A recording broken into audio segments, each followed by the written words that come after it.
Quero convidar os irmãos a abrirem a palavra do Senhor em Lucas, capítulo 19. Essa será a nossa leitura de hoje à noite. É uma alegria estar aqui novamente e uma responsabilidade muito grande, né? Eu tenho um grande amigo que é um grande expositor da palavra. Ele destrincha cada versículo e ele faz todas as correlações. Ele é muito zeloso com isso, e não por acaso ele é pastor dessa igreja. Então, vir pregar aqui é sempre a alegria de saber que ele tem por mim alguma consideração, né? Mas também o peso de saber que ele está assistindo em casa, e depois nós vamos ter que gastar um tempão discutindo teologia, né? E no domingo que ele voltar, vir aqui corrigir qualquer coisa que eu tenha falado. Na verdade, brincadeiras à parte, sempre a alegria estar aqui, é muito bom fazer parte dessa família, família da Aliança. E eu quero convidar você a não só me ouvir lendo o texto, quero que você leia o texto em uma só voz junto comigo. Quero que leiamos esse texto, é um texto conhecido e leremos a mesma versão, então não tem porquê a gente não fazer isso juntos, não é verdade? Então leiamos. Entrando em Jericó, atravessava Jesus a cidade. Eis que um homem chamado Zaqueu, maioral dos publicanos e rico, procurava ver quem era Jesus, mas não podia, por causa da multidão, por ser ele de pequena estatura. Então, correndo adiante, subiu ao sicômoro a fim de vê-lo, porque por ali havia de passar. Quando Jesus chegou àquele lugar, olhando para cima, disse: Zaqueu, desce depressa, pois me convém ficar hoje em tua casa.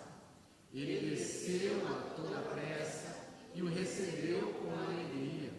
Todos os que viram isto murmuravam, dizendo que ele se hospedara com um homem pecador. Entre mentes, Zaqueu se levantou e disse ao Senhor: Senhor, resolvo dar aos pobres a metade dos meus bens, e se em alguma coisa tenho defraudado alguém, restituo 4 vezes mais.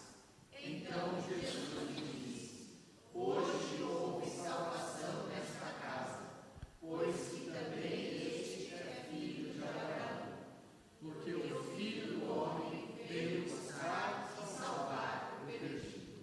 Oremos. Deus, Senhor, esse é teu povo aqui reunido, cultivando essa relação com o Senhor, cultuando o teu santo nome e dispostos, Pai, a ouvir o que o Senhor tem a dizer para nós. Pai, que somente aquilo que venha do Senhor fique em nossos corações, que somente aquilo que for palavra tua fique em nossos corações, ocupe espaço na nossa mente e remodele, nos configure para o modo de viver que tu te agradas, Pai. Faça isso, esse é nosso anseio, esse é o motivo pelo qual rogamos. Em nome de Jesus, Pai, teus filhos pedem. Esteja conosco agora e sempre. Amém. Esse texto é um texto famoso, você já ouviu milhares de pregações aí. Milhares de pregações de caras muito famosos expondo esse texto. Então, pregar esse texto, expor esse texto para você, ou melhor, ouvir esse texto, talvez não seja novidade. Na verdade, né, muitos aqui, talvez, em um tempo pregresso, até chegaram a cantar como um Zaqueu, quero subir o mais alto que eu puder, né? Entra na minha casa, entra na minha vida. Se não cantou, no mínimo, viu a euforia que aconteceu no Brasil, tempos atrás, onde não importava qual credo essa música era cantada. Então, Zaqueu, se não era conhecido do nosso meio, né, por alguns, naquela época não teve como. O Brasil inteiro conheceu o Zaqueu, esse cara, que nessa música é apresentado de uma forma um pouquinho diferente do que, de fato, o texto bíblico nos mostra sobre ele, né, nos apresenta sobre ele. Mas antes de chegar e expor para você e tratar diretamente desse texto, eu quero te falar um pouquinho sobre o Lucas, que é o cara que escreve esse texto aqui. O Lucas é o mesmo autor de Atos. Então, esses dois livros, eles possuem uma dinâmica muito similar. O Lucas, ele é um mestre da edição e ele gosta muito de usar uma estrutura que é quiástica, alguns chamam de quiásmica. É aquela estrutura que funciona assim, ele começa tratando de um ponto A, aí ele avança para o ponto B, aí ele chega no ponto C. Quando ele chega no ponto C, ele começa a fazer o movimento inverso, ele trata de novo do ponto C, aí vai para o ponto B e termina no ponto A. Então ele vai fazendo essa amarração dessa forma, e ele abre o livro com a chegada desse Senhor Jesus. E vai conduzindo o livro para um negócio que o Lucas é mestre em fazer, que é o que ele faz em Atos. Ele apresenta uma perspectiva geográfica para a gente. Ele vai dizendo, olha, Jerusalém, e ele passou por tal lugar, subiu por tal lugar. Em Atos ele faz a mesma coisa, chegou em cidade tal, depois foi para a cidade tal. Ele vai explicando o texto de uma forma que a gente falta pôr os pés no lugar. E se alguém aqui teve a experiência de viajar para aquele lugar, ao reler Lucas, ao ler Atos, inclusive, sei de que muita gente que vai lá faz o roteiro de Atos mesmo, os guias abrem o livro de Atos e vão mostrando, olha, foi por aqui, depois a igreja passou por aqui. Então Lucas se preocupa com isso. Ele se preocupa em tratar desse aspecto geográfico e ele se preocupa em mostrar o texto, editar o texto de uma forma que as coisas comecem a ficar interligadas. E eu quero voltar para vocês, com vocês, em alguns pontos aqui, no capítulo 18, anterior ao 19, ele começa com a parábola do juiz iníquo, aí Jesus abençoa as crianças ali, a parábola do fariseu, do publicano. Depois que ele abençoa as crianças, ele vai para o jovem rico. E o jovem rico você já ouviu, na verdade? Você conhece o jovem rico. Você já criticou muito o jovem rico. Você já disse, talvez, eu no lugar do jovem rico não tinha feito isso. Eu não ia escolher as minhas riquezas diante de Jesus. Você vê que o Lucas vai conduzindo. Ao falar do jovem rico, logo depois ele chega no perigo das riquezas. E depois de falar do perigo das riquezas, ele vai para Jesus outra vez, prediz sua morte e ressurreição.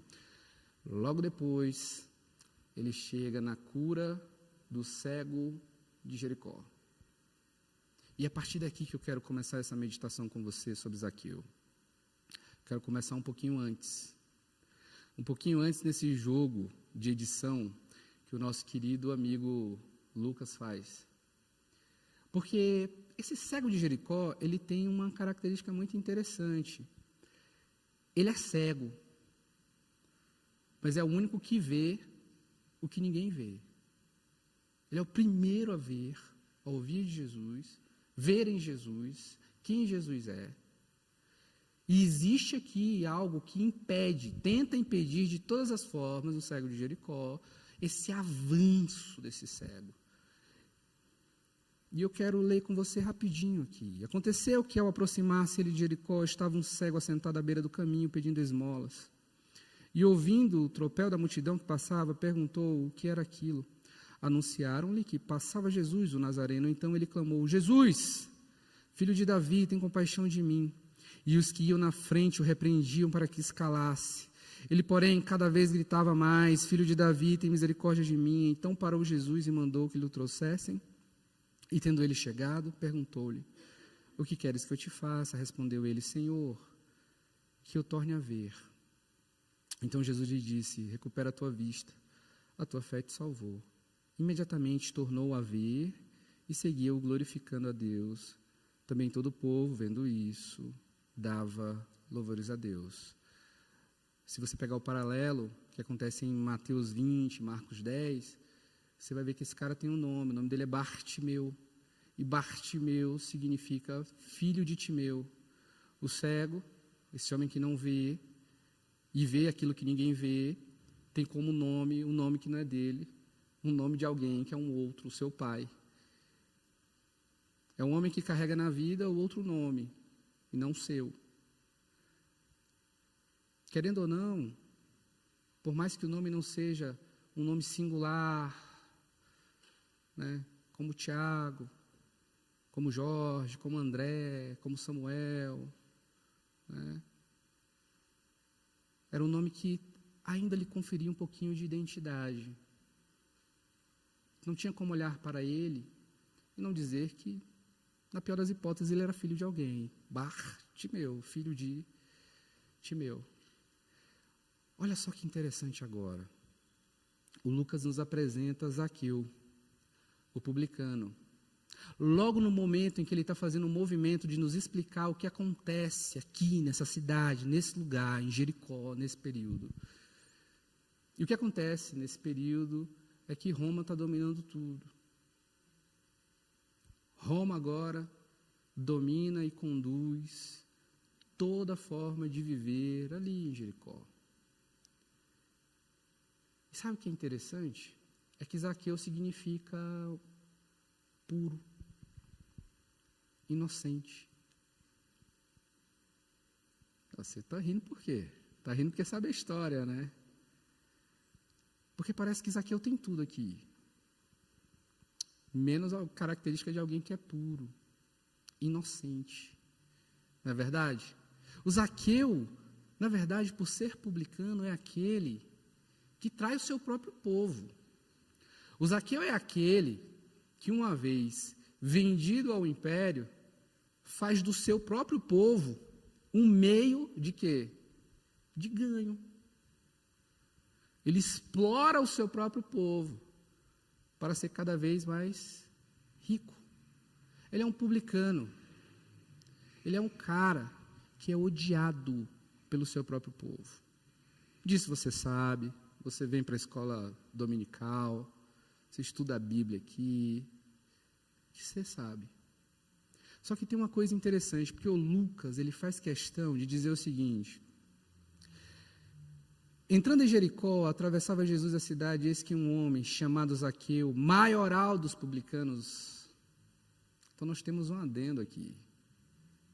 Não é que ele é um mero publicano, é o maioral dos publicanos. E aí ele é maioral dos publicanos e rico. Porque essa é outra informação importante nesse texto. Procurava ver quem era Jesus, mas ele não podia, por causa da multidão, por ser ele de pequena estatura. E a partir desse lugar que eu quero te trazer para o lugar do texto. Assim como Lucas traz para a gente uma proposta geográfica, eu quero te propor uma proposta geográfica também. Para que você venha comigo pisando nesse texto. Para que caminhe nesse texto. E se situe nesse texto. Porque Jericó era para aquele povo, naquele tempo, tipo Riviera de São Lourenço, Maresias, né? Era o lugar da casa na praia. Se você pega o mapa, você vê que Jericó tem uma característica muito interessante. Ela é mais verde que os outros locais. Entendeu? É um verde mais escurinho. É um lugar de terra fértil. E adivinha quem tinha uma casa lá? Zaqueu. Homem puro e inocente, chefe dos publicanos e rico. Ele tinha uma casinha lá. E era muito interessante porque esse lugar era um lugar propício para se coletar impostos.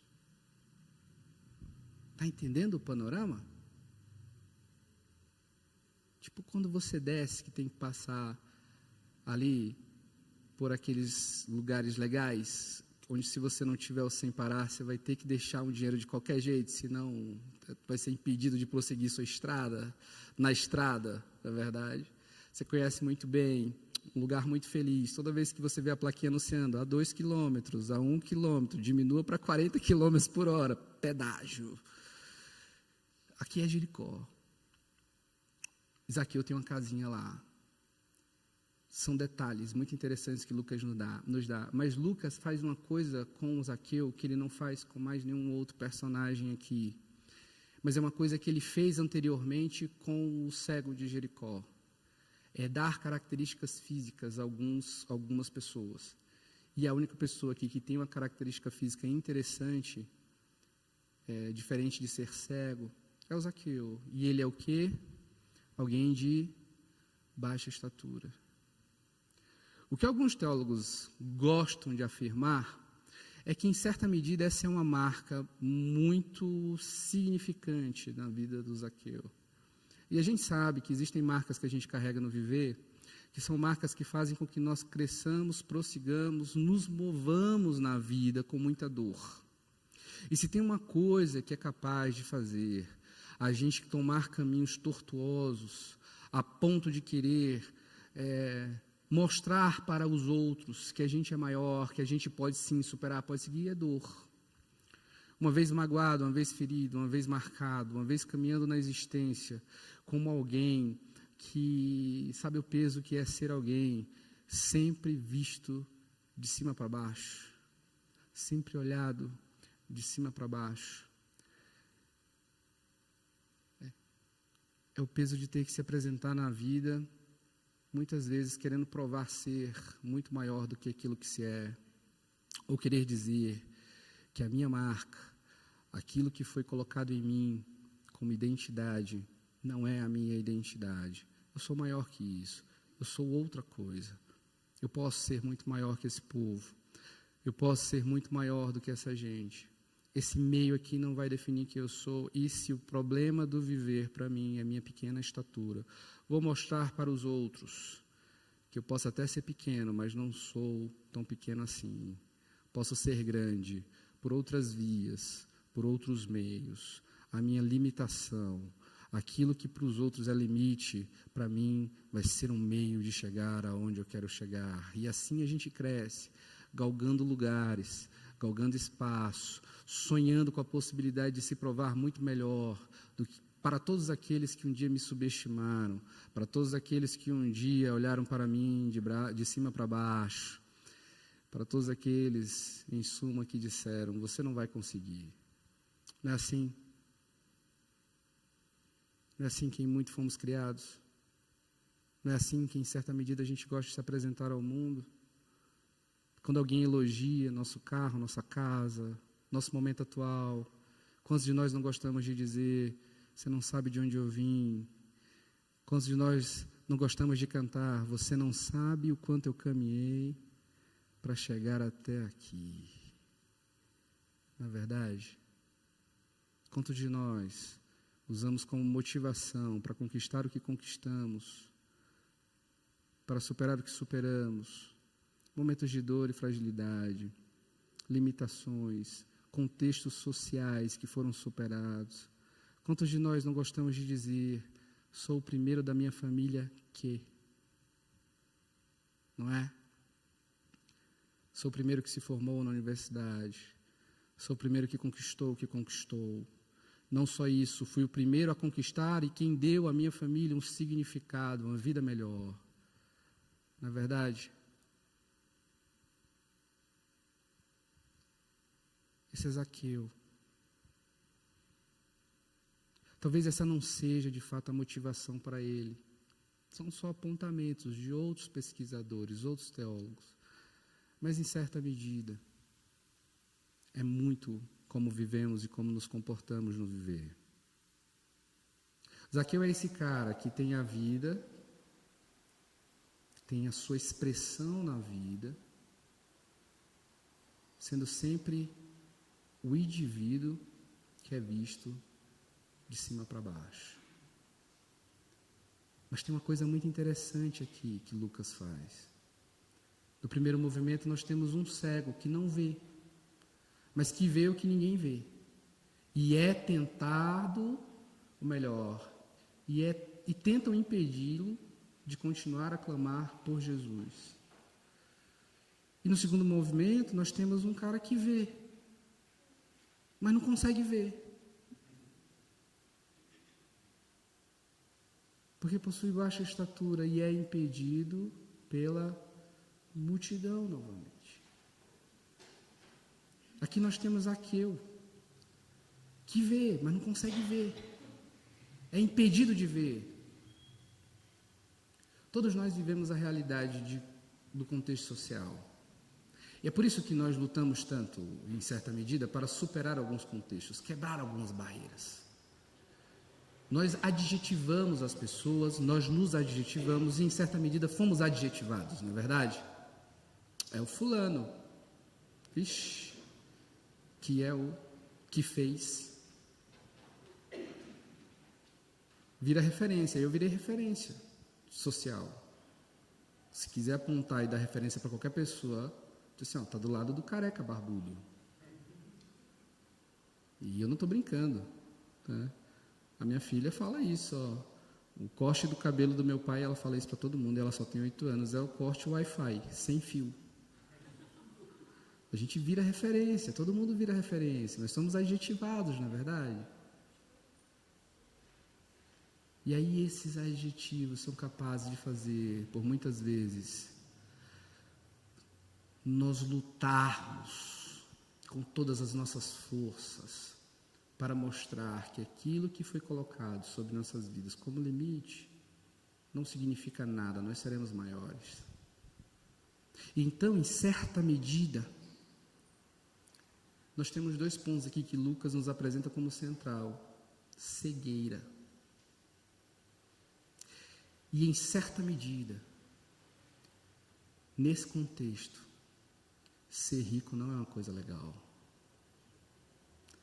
Em um mundo em que ser rico é uma coisa muito legal, nesse contexto, Zaqueu é apenas um pobre homem rico.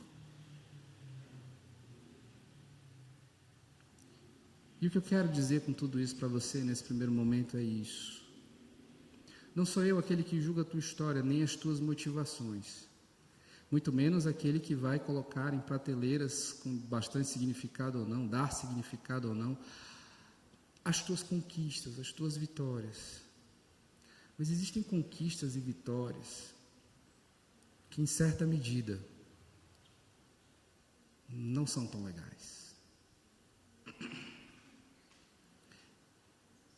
Existem posições sociais que conquistamos que pagamos um preço alto demais. Existe um preço que foi pago por Zaqueu. E o texto deixa claro isso para a gente. Zaqueu é um homem abominado pelos seus. É um homem mal visto pelos seus. Não é um homem bem quisto pelos seus. Existe uma multidão que nem tenta impedir Zaqueu. Zaqueu só não tem acesso a ela, ele não faz parte daquela realidade. E eu estou traçando esse caminho para você porque eu quero falar hoje para você do Evangelho de Cristo Jesus. E as mentiras que são ditas cotidianamente a cada um de nós e que nós assimilamos. E começamos a adotar como verdade. E começamos a colocar em nossa vida como norteadores do nosso viver. E a primeira informação que eu quero te dar é que para ser marginal, basta estar à margem. Para ser um marginal, basta estar à margem. Lucas, se você já leu Lucas, e se você não leu Lucas, eu quero que você seja absolutamente incomodado a ler Lucas.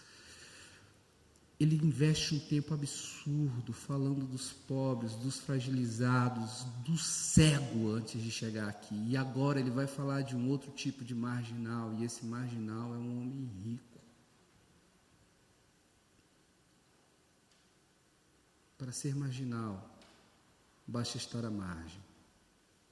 Zaqueu é um homem rico, um pobre homem rico, à margem. E o Evangelho de Cristo Jesus, nosso Senhor, é justamente essa loucura que faz a gente entender que talvez ideologias tenham tomado a nossa mentalidade de uma forma tão absurda que não conseguimos mais enxergar que o nosso Senhor veio para ricos e pobres. A gente foi tão invadido por movimentos militantes ideológicos de todos os lados, de todas as esferas, que a gente tem dificuldade de conceber que talvez aqueles que a gente acha que já conquistaram tudo no viver, precisam ser alcançados pela graça do Criador de toda a vida. A gente tem dificuldade de compreender que para Jesus Cristo de Nazaré, nosso Senhor, o que importa é aquele a quem Ele vai atrás e alcança. Nós em muito não sabemos quem somos mais. Nós em muito vivemos pautado como multidão. Então em muito, Tiago, parar no meu carro mais lá embaixo e subir com minha Bíblia até aqui pode ser um evento constrangedor. Porque eu não sei, não é verdade? Quem vai me ver com a Bíblia e que piadas farão com o crente que ainda carrega uma Bíblia desse tamanho na mão, subindo de terno e gravata para um culto à noite. Acho melhor dar a volta, parar mais pertinho da igreja, que o percurso é menor. Né? Quem sabe aproveitar o novo estacionamento? Uma beleza, né? Vocês estão aproveitando o novo estacionamento? Agradeço o conselho do pastor dessa igreja, que lutaram ferreamente para que os irmãos usufruíssem dessa bênção que é ser membro dessa igreja e poder estacionar o carro ali, né? Quem sabe eu levo só meu celular. O que dirão de mim? Não, mas no contexto que eu vivo, pastor, você não está entendendo. Eu preciso fazer algumas manifestações políticas, né? Porque vai que pensam que eu, né, estou do outro lado. Não é verdade? Eu preciso me preocupar com a multidão, porque em muito eu sou multidão.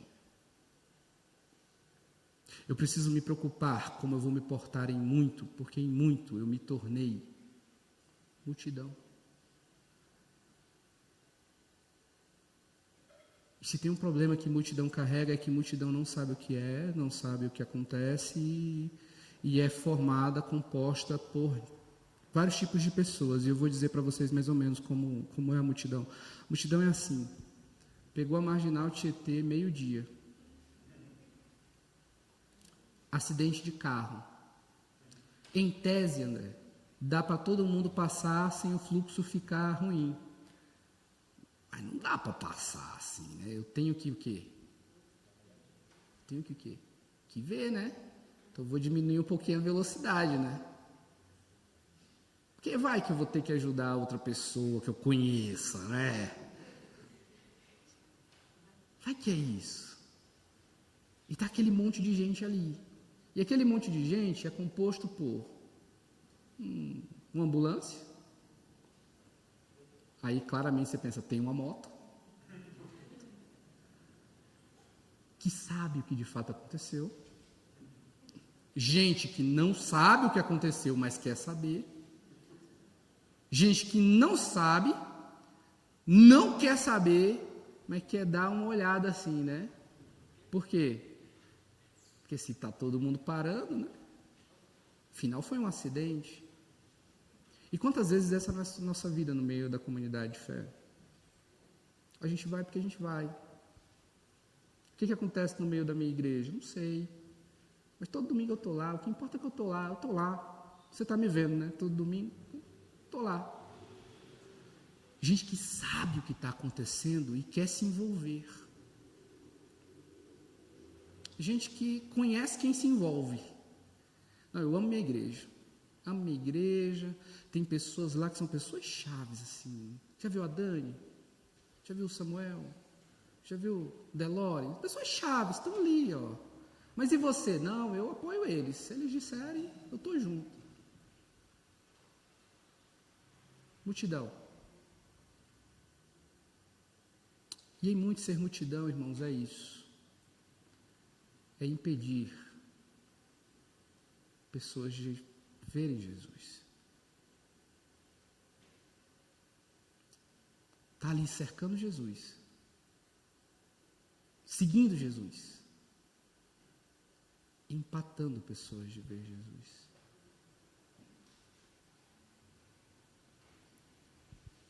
O que acontece aqui é muito interessante, porque por ser de baixa estatura,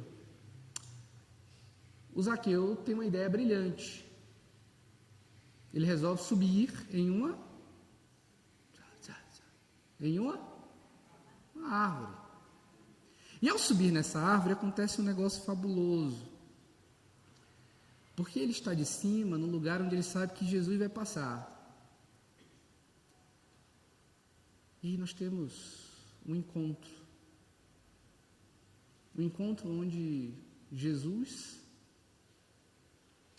olha para cima. E Zaqueu talvez teve a primeira experiência de ser visto de baixo para cima e não mais de cima para baixo. Só que tem 2 pontos aqui que eu queria pensar com você. O primeiro ponto é: quantos de nós não buscamos artifícios para conferir a nós uma altura que nós não temos? Quantas vezes nós buscamos meios para conferir a nós uma altura, um tamanho que nós não temos?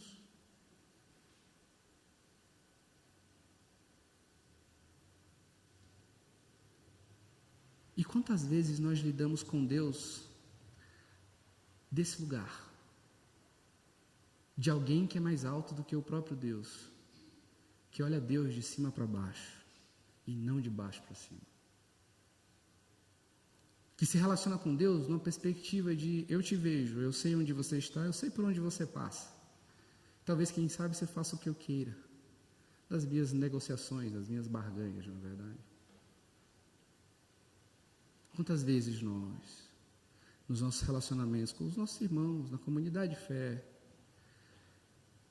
conferimos a nós uma altura que nós não temos, para se relacionar com o outro, com o irmão.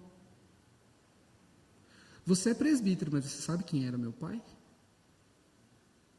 Ah, pastor, você é pastor há quanto tempo? Por quê? Porque eu estou, minha história, e lá vem a carteirada, né? Quantas vezes, para nós, o nosso tamanho não é suficiente? Quantas vezes, meu irmão, minha irmã, você usou meios para ter uma altura que não é a tua, ser visto de um lugar que não é teu, ser visto por uma perspectiva que você não é capaz de sustentar? Porque no encontro com Jesus, Jesus olha para Zaqueu, e a primeira frase de Jesus para Zaqueu é o quê? Desce. A segunda é mais legal ainda: depressa. Mas antes disso, ele fala aquilo que é mais belo para nós e deve servir de afago para nós. Ele fala: Zaqueu. E o que esse texto quer dizer com isso? É que Deus é um Deus que vê, e nada impede Ele de ver. E quando Ele resolve nos ver, não tem nada que impeça Jesus de nos ver. Cegos são impedidos de ver. Gente com visão é impedido de ver. A nossa cegueira espiritual nos impede muitas vezes de ver. Mas Jesus de Nazaré, nosso Senhor, não tem nada que impeça Ele de nos ver. Nessa nossa cegueira nós perdemos a nossa identidade, porque parece que o que forja a nossa identidade é a manada. É a multidão que a gente resolveu fazer parte, é o nicho. Isso você pode ver muito simples. Se você tem Instagram, rede social, chegam algumas propagandas para você, não é verdade? Você está passando lá, está vendo alguma coisa de um amigo seu, de repente uma propaganda de algo que é para ser vendido. Não é? No seu caso, algo que eles anseiam que você compre. E sabe o que é interessante? O que aparece para você não aparece para mim. Porque você faz parte de um nicho de consumidores para aquilo. Eu faço parte de um outro nicho. Então, o que aparece para mim dificilmente é igual ao que aparece para você, minha irmã. Porque nós fomos inseridos, sistematizados em nichos. E muitas vezes esses nichos são os nichos que acabam formando a nossa forma de viver, conduzindo a nossa forma de se comportar no viver, produzindo o nosso vocabulário e fazendo com que a gente se comunique de forma diferente do irmão que senta comigo no banco ao lado. Porque apesar de estar junto, a gente faz parte de multidão diferente, não é? Não é assim? Jesus diz, não importa o nicho que você faça, a multidão que você faça, parte. Eu sei que você é Zaqueu. Desce. E aí o texto diz, bonito, me convém, o quê? O quê? Exato. E é mais engraçado porque no grego a ideia é necessário que eu esteja contigo em tua casa. É necessário. E aí acontece aquele evento maravilhoso que eu e você conhecemos.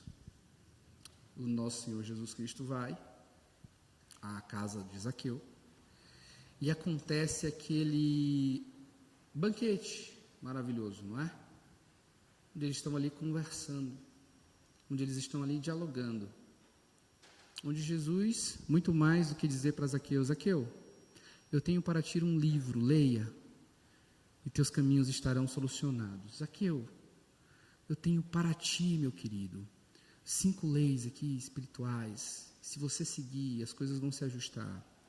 O Zaqueu, rapaz, você se aliou ao império, você abusou do povo aí, se aproveitou do povo, desce naquele rio ou caminha até aquela cidade de joelhos, existe um período que é perfeito, você vai encontrar muita gente fazendo isso durante o caminho. Não, Jesus senta à mesa. Jesus bate papo. É no face a face.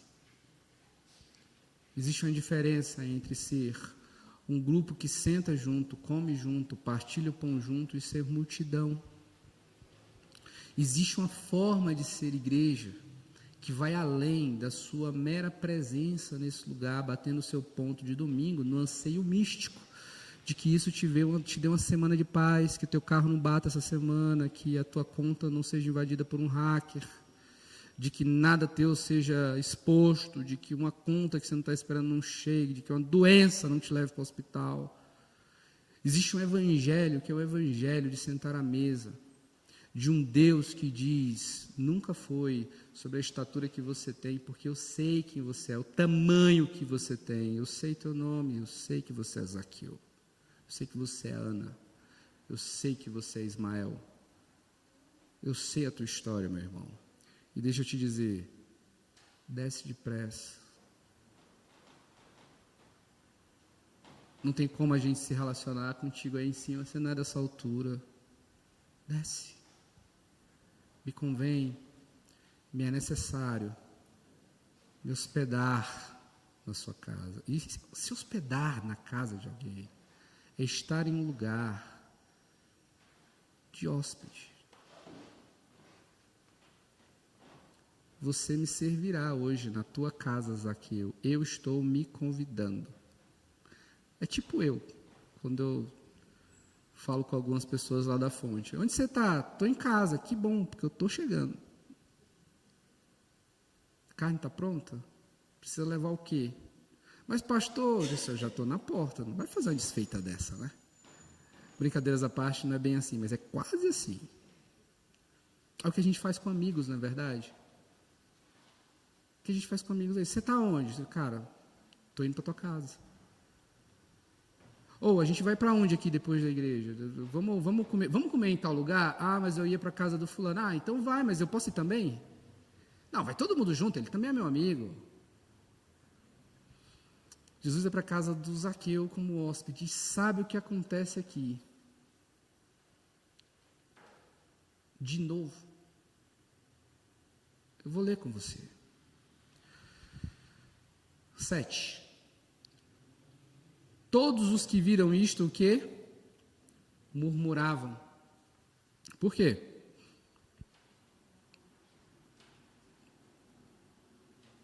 Por que murmuravam? Porque ele se hospedara com homem pecador. E pecador aqui, irmãos, não é esse pecador que apenas peca e erra, é corrupto mesmo. O que Jesus quer sentando do lado desse corrupto aí? O que ele quer com isso? Mais uma vez, a multidão dando pitaco do que Jesus está fazendo e em como o Zaqueu está sendo tratado por Jesus. E aí isso nos leva para o terceiro lugar. Quantas vezes para nós não é admissível que Deus seja Deus de graça na vida daquele que eu acho que não deveria ser salvo? Quantas vezes é inadmissível para a gente que alguém com quem eu conheci lá atrás, ou que eu soube, fez algo absurdo, mas foi alcançado pela graça do meu Senhor e agora resolveu se congregar aqui na aliança. E ele quer sentar do lado direito do terceiro banco, que é justamente onde eu sento todo domingo. Eu acho que essa igreja não é mais para mim, Tiago. Não acho. Não pode ser. E não pode ser que todos os meus irmãos os acolheram desse jeito. Vocês não sabem quem ele é. Vocês não sabem o que ele fez comigo há 27 anos atrás, na quinta-feira à tarde, às 2h da tarde, mais ou menos, com um sol de 25 graus, mais ou menos, ali. Eu estava com uma blusa preta, ele estava com uma blusa vermelha. O que eu quero dizer com isso? Eu quero dizer com isso que a nossa incapacidade de compreender que o Evangelho de Cristo Jesus alcança marginais, todos os que estão à margem, sejam eles pobres ou ricos, sejam eles quem forem, muitas vezes está diretamente ligado à nossa capacidade de entender o que de fato é o Evangelho de Cristo Jesus e a eleição do nosso Deus. E a nossa incapacidade de exercer aquilo que aquele que é alcançado pela graça exerce. Perdão e misericórdia, graça e generosidade. Porque o que acontece posteriormente é justamente isso. E quem disse não foi um dos discípulos. Quem disse não fui eu. Quem disse foi aquele que nós chamamos de Deus Salvador e Redentor da nossa existência. Olha o que ele diz. Depois que o Zaqueu resolve se levantar ali no versículo 8, entre mentes, Zaqueu se levantou e disse ao Senhor: Senhor, resolvo dar aos pobres a metade dos meus bens, e se em alguma coisa tenho defraudado alguém, restituo 4 vezes mais. Então Jesus disse: hoje houve salvação nesta casa. Mas existe um negócio interessante. Lembra do que a gente falou no começo? Que Zaqueu é alguém que faz do seu povo um meio de alcançar o poder, a riqueza, sendo publicano, servindo ao Império Romano. Bem, Zaqueu é agora que diz: olha, eu fiz do meu povo um meio, e porque eu fiz do meu povo um meio, eu vou dar a metade. Vou ficar só com a metade. Mas não só isso. Lembra lá de Levítico 6? Que o texto começa falando do que é um defraudador, e se alguém roubou em alguma parte, defraudou em alguma parte o irmão, ele deve acrescentar, quando for pagar a conta, 1/5 a mais, ou seja, um percentual de 20%. Lembra? Eu tenho que dar 20% a mais de alguém que eu defraudei? Bem, eu vou dar 4 vezes mais o valor que eu defraudei.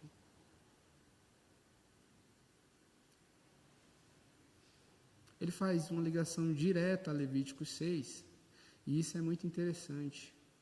Porque quando ele faz essa ligação direta, eu não sei você, mas alguém que faz uma ligação direta a algo que é penal, meio que está dizendo assim: olha, eu tenho convicção que sim, de fato eu fiz.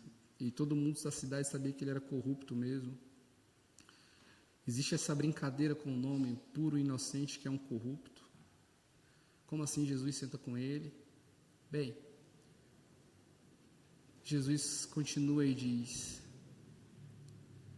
E aí, aqui é pesado para mim e para você. Houve salvação nessa casa, pois que também este é filho de Abraão. Aí ferrou. Como assim ele é filho de Abraão? Ele é filho de qualquer outra coisa, mas de Abraão? E aí Jesus continua para fechar o ciclo, dizendo: porque o Filho do Homem veio buscar e salvar o perdido. E talvez, eu quero te convidar para esse lugar do livre pensar. Toda vez que você pensa no perdido, você pensa só nesse pecador desgraçado que vive a vida aí perdido. Mas você nunca olha para você quando não sabe onde está, quando não sabe o que é, quando faz parte de uma comunidade, mas não cumpre com o que deveria ser como comunidade. Não olha para a sua igreja como uma igreja que você é. Você olha como uma igreja que você vai. Quando, na verdade, igreja não é o lugar que você vai. Igreja é alguém que você é.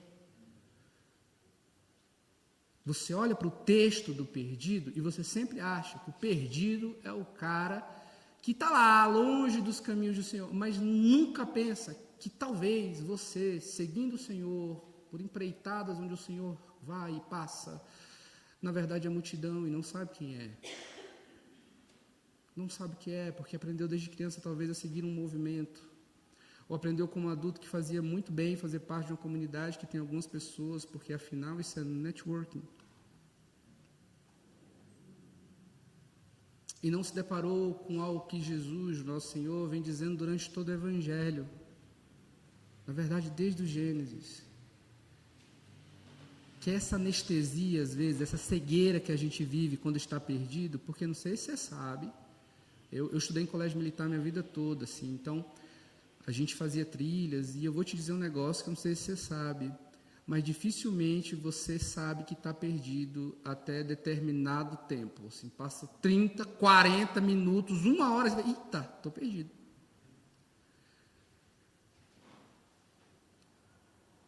Porque se você soubesse, na hora que começou a estar perdido, que está perdido, você diz assim, não posso me perder. Aí você volta. Dá 3 passos para trás e volta para a trilha. Não, você se depara com a realidade de se considerar alguém perdido depois de um certo tempo, quando você olha para o redor e você não tem referencial algum. Então deixa eu te falar, talvez, minha irmã, meu irmão, na sua vida aí de cristão, de IPB, de aliança, não sei por onde você passou, de onde você veio, o que te fez chegar até aqui hoje à noite, se foi só bater o ponto do culto de domingo, ou se foi porque de fato você saiu de casa com a convicção de que eu vou cultuar ao meu Senhor, aquele que me chama pelo nome e sabe quem eu sou. Talvez, minha irmã, meu irmão, você precise olhar para a seguinte realidade, de que o Filho do Homem veio buscar e salvar você. E que mesmo vivendo os movimentos de fé, os rituais, você está perdido, você está perdida. E às vezes não saber que está perdido é bom. Sabia? Quem aqui nunca fez aquela piada? É melhor ver isso do que ser cego, não é? E quem talvez não já tenha feito essa piada, se eu pudesse desver, não ter visto. E quem às vezes, por algumas vezes já não disse, isso não me importa. Não vou nem entrar nisso porque eu não quero ter problema. Não, eu estou bem. Porque existe uma anestesia espiritual em nossa cegueira. Afinal, você também aprendeu que o que os olhos não veem, o coração não sente, né? E não sente mesmo, meu irmão. Não sente mesmo, minha irmã. Talvez por isso, há muito, você não sente. Porque essa anestesia é confortável. A anestesia da cegueira é absolutamente confortável. E às vezes é muito bom estar perdido. Mas nosso Jesus sabe que terrível coisa é não ser encontrado. E é por isso que ele faz questão de mudar o ângulo de visão. Afinal, não é um ângulo comum, não é? Zaqueu, te encontrei. Desce. Sou teu hóspede. Vou para a tua casa. Há salvação hoje, Zaqueu. Porque eu vim para te dizer que eu sou Deus dos rejeitados, dos marginais. E para ser um marginal, basta estar à margem. Você está só, mas você é apenas um pobre homem rico.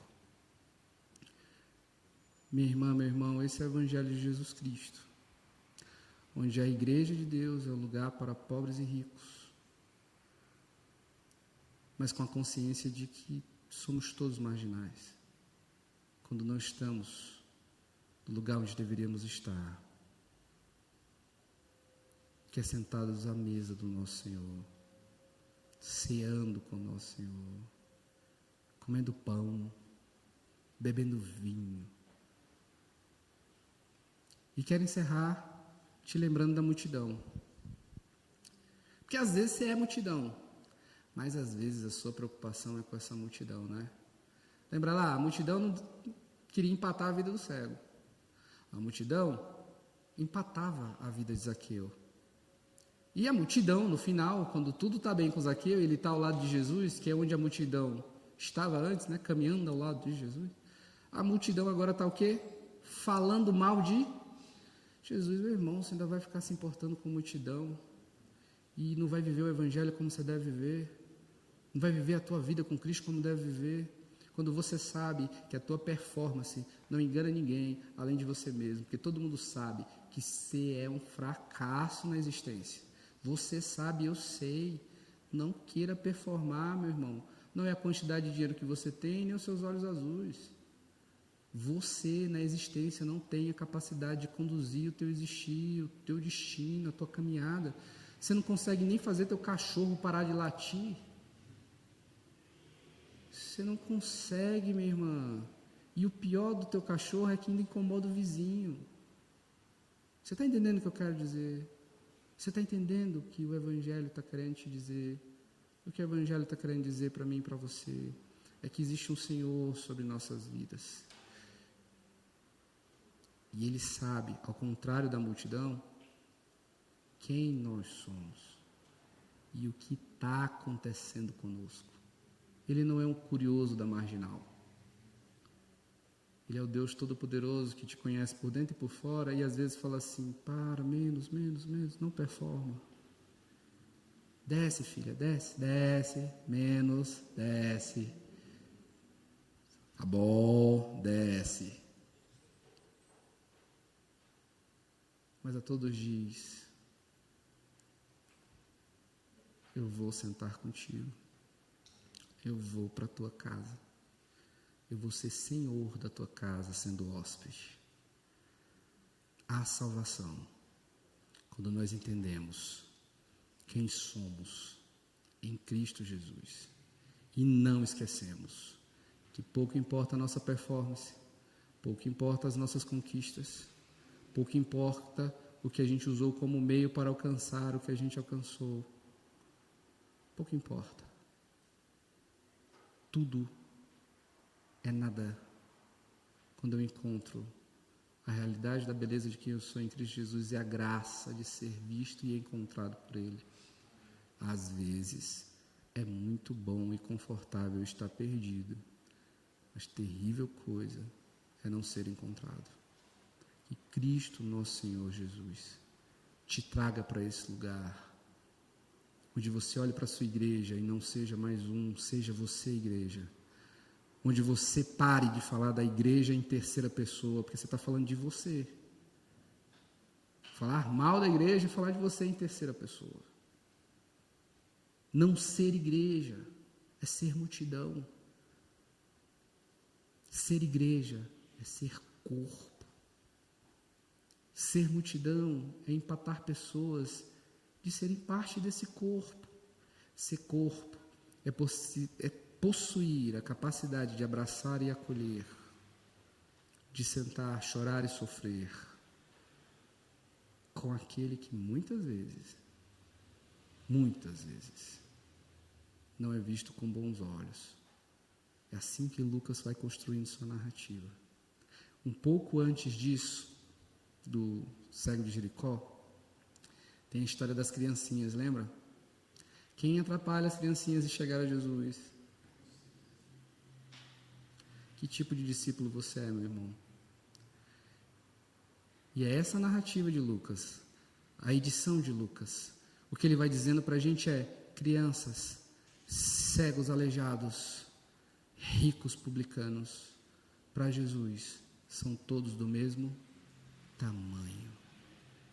Porque o povo de Deus, os eleitos de Deus, os salvos por Cristo Jesus, são seu povo encontrado, seu povo resgatado.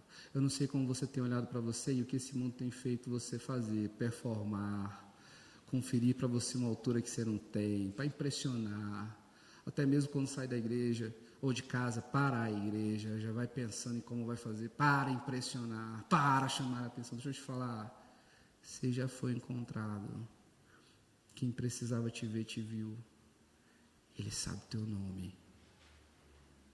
E tem um nome que você não tem. E é o dele.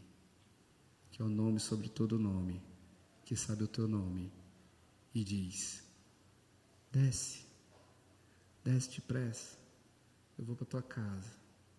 Hoje é a salvação. Porque eu vim para buscar e salvar você. Que Jesus Cristo, nosso Senhor, deixe em nosso coração apenas aquilo que vem da parte do nosso Senhor. Que só encontre espaço na tua existência aquilo que de fato foi soprado pelo Espírito Santo e nenhuma palavra de nenhum pregador empolgado. Que Cristo Jesus nos abençoe, meus irmãos.